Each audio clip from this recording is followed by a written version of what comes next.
Sarah. All right, Sarah Nelson. You're Seattle Council President, also running against Miss Foster. By the way, you guys were supposed to have the big debate on the 11th of October. I was going to gather all the kids around the old TV set and watch it. But what happened? Well, it would have been gripping for all audiences. Yes. Well, this is the only real debate that's scheduled for my race because there's so much attention to the mayor's race. And she just dropped out last weekend. It's been on the schedule for months. So what happens now? Does that mean you get a chance to go on there uncontested? Yes, indeed. I get solo No time way, to really? answer questions. Yeah. Well, that's good for you. Tell my side of the story and get into depth on the things that are most important to the voters. So let me ask you, honestly, are you a good debater? I get too in the weeds. I would say that I need a lot of practice, let's just say. Mm-hmm. But I like the ability to respond to something that someone else says. And usually at these forums, they just ask the same question to each candidate and move on. So right. And then the advantage is to the person waiting. Ooh, I heard what they said, and they said it gets to me. I've got 4 other people, and either they've stolen part of your thunder or it gives you a chance to say something else. Yeah, it's not really that's not the best way to set those things up. So that's good. So it's an open mic for you to be able to talk about why people should vote for you. I asked Joe, you're doing better in the polls. You're coming up. Oh, really? Well, they're hiding the polls from me, but I'll find that out. Joe can find them for you if you'd like. Excellent. So this particular race that you're doing, the media is really not talking much about it because all the attention, of course, is on the mayor's race, right? Yep. But still, this is an important position that you hold, that you are fighting to be able to maintain it. And without the debate in there, what are the differences when you see your opponent say something? Let's start with what do you agree with? At what point do you guys both say, yeah, I like that attack on that problem? Is there anything that you see that you have similarities on? Well, I want to step back 1 minute. By the way, the face that you just gave me was like, what the hell are you asking me that for? Well, I just want to make sure that people understand that council is really important. It's 9 of us, but we control the money and we pass the laws. And that is why it's so important to pay attention to council races. And that's why council can ruin a city faster than a mayor can. Yeah. So, well, on the council, it is really a game of negotiation and sales. That if you realize, I can help this other council member realize why they need to vote with me on this particular topic, right? And then you look at just generally how many people on there do I share more things in common with than with I don't. When the council apparently were supposed to switch or flip, move from hard left to not so hard left, right. Do you have more people that you are able to come to terms with on more laws and legislation that benefits the people of Seattle? Yeah. In 2023, there was a cluster of pro-public safety, pro-small business council members that were elected, and were able to come together and make decisions that can have real important change for the city of Seattle. Right. So you had more people that were with you. I had allies. I wasn't so alone, let's just say, in a majority defund council. I've watched you through the years, and I watch a lot of the times when you're speaking, and at times you seem to be alone. A lone voice. I can take it. Yeah. I'm good for that. I'm 59 years old. I have nothing really to lose. I say it like I see it, and I try to press for change that my voters are telling me they want. Okay, here's something that you would come up with. Previously, I think you were against the idea of having a capital gains tax. Now you seem to be in favor of it. Well, let me qualify that. Yes. I said early on in the campaign that I wouldn't be closed to a municipal capital gains tax, but only if it was funding what I think is most important, that is a huge gap in our city, which is access to addiction treatment. Yes. And that's the sort of thing that would motivate me to maybe consider that. But it's flawed because there is no real... The range of revenue that would pull in is so wide, from like 18 million to 30 million, and you cannot, fund projects with that uncertainty. Right, because it swings crazily. So in 2022, when they announced there was $840 million, that's what the state of Washington took in, even though the IRS still sees capital gains as a tax, that the income taxes are illegal in Washington unless you have a Supreme Court that does a Humpty Dumpty reading. So they did $840 million.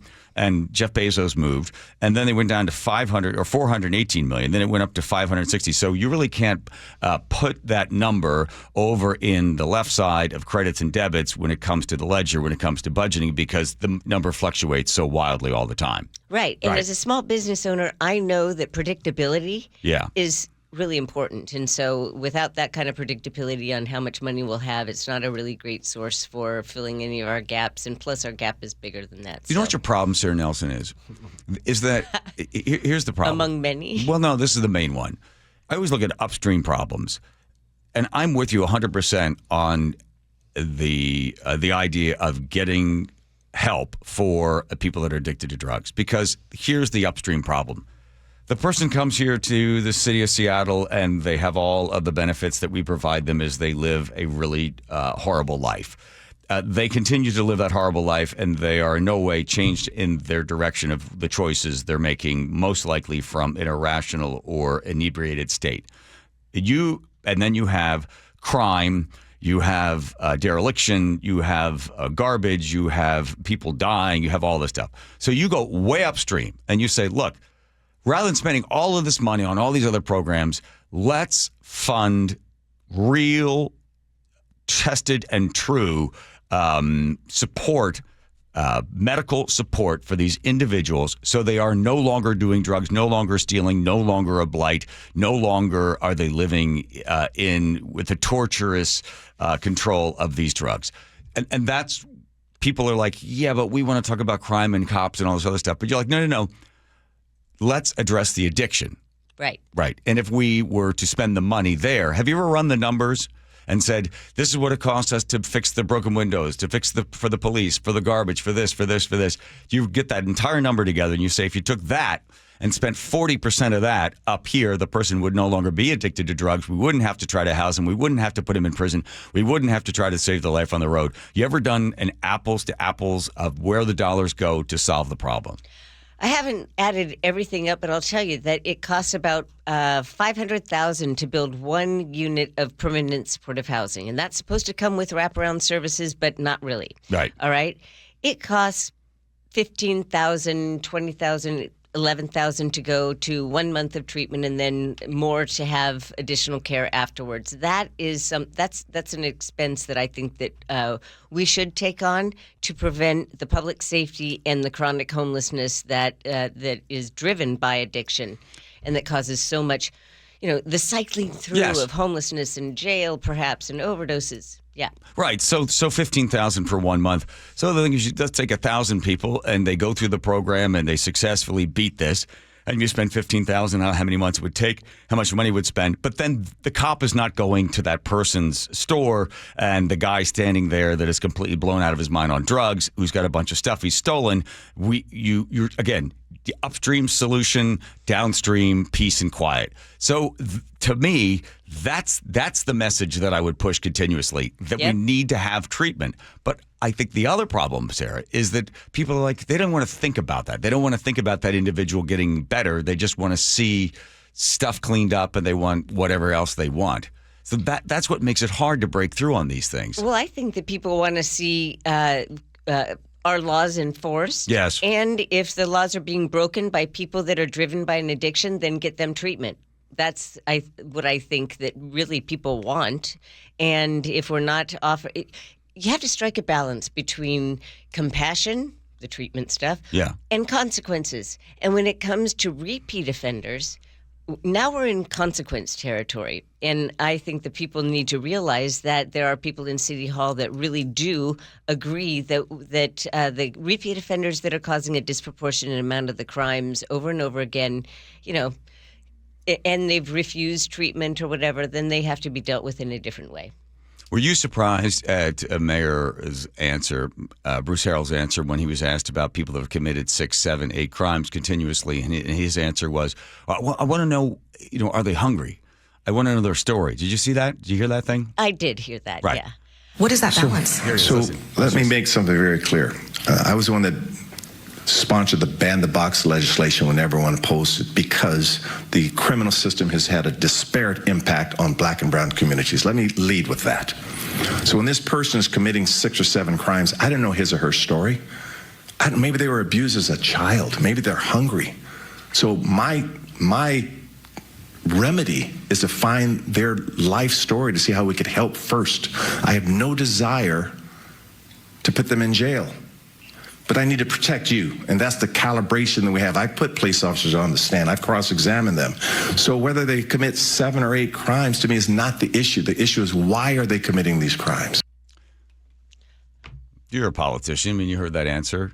Well, I think maybe you find out why they're committing that crime after maybe the first or the second, crime. And then we have millions of dollars allocated to diversion programs, which is supposed to get low-level criminals out of the criminal justice system and maybe into treatment. We can talk about that later, how well that's working. But, yeah, after a while, my voters, the constituents of Seattle, the small business owners and residents need to have the confidence that there are people in City Hall that are also trying to protect them, trying to keep our streets safe. And so I think that's the balance we're talking about.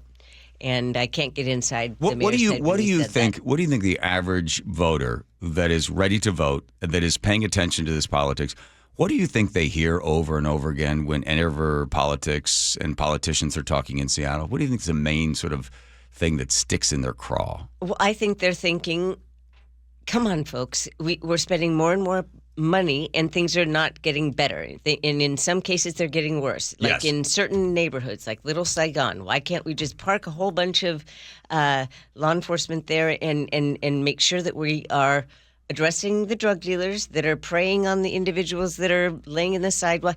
We should not just think it's normal to walk by people that are bent over from fentanyl. That is not normal, and it's not humane or moral to let that keep happening. And that's your challenge, Sarah Nelson, is to get people to care about people at a personal level. Right. We have a discard society where we throw out printers and cell phones and blenders and anything else. We also decide that, well, this person has dropped out of the race, so to speak, and we don't have time to look back and help that individual. But you, as somebody who has battled addiction and overcome it, you have a sympathy for these individuals. You see each one of them as sacred, and you're like, no, we don't. We as a society can't give up on them. And we can't continue to spend money on putting them possibly in some housing where it's be easier for them to overdose and die. I talked to a gentleman on Friday night whose job it was to go into those houses, those government homes. And he said he said he wouldn't come on the radio and talk about it because it's too upsetting. He quit the job after 6 years because he said often the only time we would find out that person was there is because the neighbors would complain about the smell because he had died 2 weeks earlier. Yes. I do have a friend whose cousin died in there. So it is. So we've been sold housing first that's supposed to come with wraparound services, not doing so well performing on that latter part. So what was your question again? Just the idea is that's the tough road for you to hoe, is to make people care about the people that are on that street. I always think to myself, if that were my sister, if that were my brother, just pretend, put yourself in the position, pretend that you actually love, know, and are related to that person that's on the street. How would you want the city to respond to them? And we should have that. We should take that perspective to everyone that we see that's suffering. And so you would want somebody to. I would want someone to come along and say, you're not in a position to make rational decisions for yourself because you're incapacitated by whatever drug you're on. Here, let us help. I'm not talking about forcing everyone into involuntary treatment, but there has to be really aggressive outreach and repeat connection with that person to show that there is another way. Yes, but so the person's laying in the street and somebody from the government comes up, it's cop or care unit or whatever, and says, do you want help? The person says, no, you can't stay here on the sidewalk. Okay, too bad, screw you. And they walk away and just leave them on the sidewalk, and more people come and see the sidewalk. Here's what I think, because I listen, I read, I'm deep into all of this, probably more than a lot of people care. Here's what I hear all the time. We need more money. We need more money. We're going to find different ways to get more money. We need more of your money. Our budget has increased 30% from 2021 to 2025. We need more of your money. Right. And at that point, I'm like, you suck at what we gave you. You're asking for more of it so you can continue to spend the money in the same way. You don't have the data or metrics to show that you're succeeding in any way. You just want more and more and more of the money. Right. That's what we hear all the time. Right. And I came into office thinking, if it's not working, do something different. We have to do something different. And so my little pilot project that got people into private treatment and then they just bill the city easy peasy, then that is another way of more quickly getting people into high quality residential treatment that they would otherwise have to wait for months if they only have Medicare. Right. Again, so I'm going to ask you to stay with us, but it's the number. How much money do we spend when the person's laying on the street? How much money do we spend when they're up off the street in a bed getting medical care? I would assume it's probably, I'm going to guess, 40 to 50% more economically possible to spend the money on the upstream problem rather than continuing to have the cycle over and over and over and over again. Can you hang around? Yes. Can you hang around? Yep. Yeah. Okay. Hey, Sara Nelson, again, for some unknown reason, wants to keep her job there at Seattle City Council in the 9th. I was looking at your opponent, Ms. Foster, and look at all the people there's all the support. Look at all the people. This is everybody that's been there in politics that loves spending money. And the reason I like you, Sara Nelson, I haven't met your opponent. I will extend the invitation for her to come on, although she bailed out of that debate. She doesn't want to talk to you in the debate. Did she give a reason as to why she doesn't want to debate you on the 11th? She just wants to do direct voter contact, but then she's coming to a forum the next weekend, so who knows? Did Rachel Savage's opponent drop out of that one too? I don't know if she had ever said that she would go. I'm talking about my opponent was going to go and then dropped out. What I always look at, I go to the PDC, and I look to see where the money is coming from. So who's paying for that candidate? And a lot of union money goes into Ms. Foster, right? SEIU. So then a lot of those people benefit from bigger government. A lot of those people want things to stay the way they're constantly keep going. And then I'm looking at yours. You don't have, you got the master builders are on there, some other builders and developers that want to build things. So you just see stay the same, or you possibly get Sara Nelson in there and you continue to try to hold the city accountable. If we're going to spend $50 million or whatever the number is, what are we getting for that money? Well, correction, I do have the building trade unions support me because the iron workers, the electricians, and why? Because our interests are aligned that you need a strong economy so that those projects can happen, and plus they're tired of their workers getting their stuff stolen at job sites all the time. So what's the big difference between you and your opponent, Ms. Foster? I would say the big difference is that well, it's hard to know. Let me just caveat this by saying that when we are at forums, she doesn't answer yes or no questions. So, for example, asked at the Horizon House forum, which is older people that vote, the question was, should encampments be allowed in parks? And I said, no, definitely no. They have to be used for their intended use. And then she didn't answer that and talked about, well, what new investments for homelessness, etc. And when you're running against an incumbent, there's even a bigger responsibility to say why your platform is different and better. And I haven't heard much of that. She talks the good line on treatment like I do. Yes. But I don't hear what her plan is and how it's different than anything that we're already doing. So it's fluffy. We need to know exactly where you stand, and you have to be able to be honest and know that some people aren't going to like it, but you're hoping that other people will. So when the big wave came, the wave that took out what would be hard left, you had a socialist, Shama Sawan, on there and some others that were part of that. The people got sick and tired of that, and they said, okay, let's try to move us slightly to the right, not too far in Seattle, but just a little different direction, trying something new. You then found more people that you could work with on that council. So before checks were written, you were asking for, well, show us the data, show us the metric that the money is being well spent. And then there would be crickets on that sort of stuff. How would people respond when you'd say, well, wait, is this money being wasted? Or we'll write the check, but show us that we're getting our money's worth? What you hear is that, yes, they do the regular evaluation of the contract, but what people don't realize is that the performance metrics that are in those contracts are voluntary, and they're defined by the organization, the nonprofit that is being contracted with.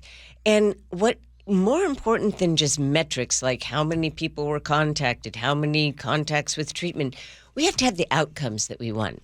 We want fewer people on the street, fewer overdoses in a certain amount of time. We want more people to be getting jobs, and that is a component of our whole response to homelessness that only a couple nonprofits are really doing well. I'd say Uplift Northwest is one of them. Is that, if you take people in and offer shelter or temporary or permanent, they need to be learning some life skills, some job skills, so that they can one day hopefully live independently, and that provides a sense of purpose and dignity. And so I support nonprofits like that. But those that are just filling out the check boxes or whatever, it's hard to know exactly how is that making our city better, and how is that fundamentally helping the people that we're supposedly trying to serve? Dory Monson, God bless him, he used to sit in this chair and say it's the homeless industrial complex, that there are people that make money off of the problem either staying the same or getting bigger. Yes, and I can say that I have. That's a politically loaded way of talking about it, but it's true that any organization has a vested interest in things staying the same. And but I think that it's politicians' responsibility to say, well, is it working? Yes, no, then we're doing something different. And that's what I'm always trying to do. And the thing is that if you get in there and you have enough people that are with you, you can start to make some change. Would Ms. Foster be adding another voice to the old style of the Seattle City Council, which is moving back over, moving more towards more services, not necessarily responding to whether or not you're actually doing anything good with it? Would it be a move back to the left? I believe that she is more of the model of the old council. And, there's a lot of talk about progressive revenue all the time on the campaign trail. That is not a policy. Progressive revenue, let's just call it taxation, that is a means to get resources to do something. And it's that, well, what are you going to do with that money, and how do you know it's going to work? And that is you shouldn't just have your campaign platform be more money. You should be really focused on the results that money will bring. And so that's what I'm always pushing for, and getting an answer can be difficult. No, I haven't heard anybody ever say, there are 13,000 people that work for the city of Seattle. We're going to start making some cuts. We're going to start to reduce the size of the revenue and the budget. We are going to hold people accountable, and we're going to stop asking you for money until we can get our house in order. Right. That and we need to do. I have not seen a major budget scrub that looks at, is this producing the outcomes that we want? Yes, no, okay. If not, then no. Going forward, the mayor of Denver, yes, cut the budget. It made a lot of news. Yes. I saw his little, LinkedIn video basically saying why they had to do that. I don't know what the reaction was of the people of Denver, but it's kind of rare to see that in bluer cities. I'll give you a quick example. About 2 months ago in Washington, D.C., the people in 2022 voted for, yes, we want to increase what waitresses get paid. And about 3 weeks ago, they had an emergency meeting, and they decided, the mayor said, we're not going to do that anymore, because the restaurant said, if you keep doing this, a third of us are going to be closed by the end of the year, right? We're out of business. We are out of business. Mm-hmm. That's a perfect example of, let's make sure everybody gets paid more money. But then what's the effect of that? The effect of that is the restaurant closes and they don't get paid more money. They get paid no money because they don't have a job anymore. Continuing to ask for increased minimum wages, increased taxes, capital gains tax, B&O tax, all of this stuff just continues to clang in the voters' head of, like, you want more and more of our money, but we have nothing to show for it. That's the key. For more money, people need better services. That's the key. And I think that's the breakdown of trust, is when people, this is a very generous town. I mean, people vote for levy after levy, Sure they do. transportation, libraries, etc. And I think to maintain that trust, we need to show that they're getting a service for what they're paying. Hopefully there's enough people that actually would like to be able to see that type of respect for their dollar. Seattle City Council President Sara Nelson, thanks for spending some time with us. We appreciate it, last-minute notice. And go get them out there and enjoy your debate with no one else on the 11th of October. You'll have the whole stage to yourself.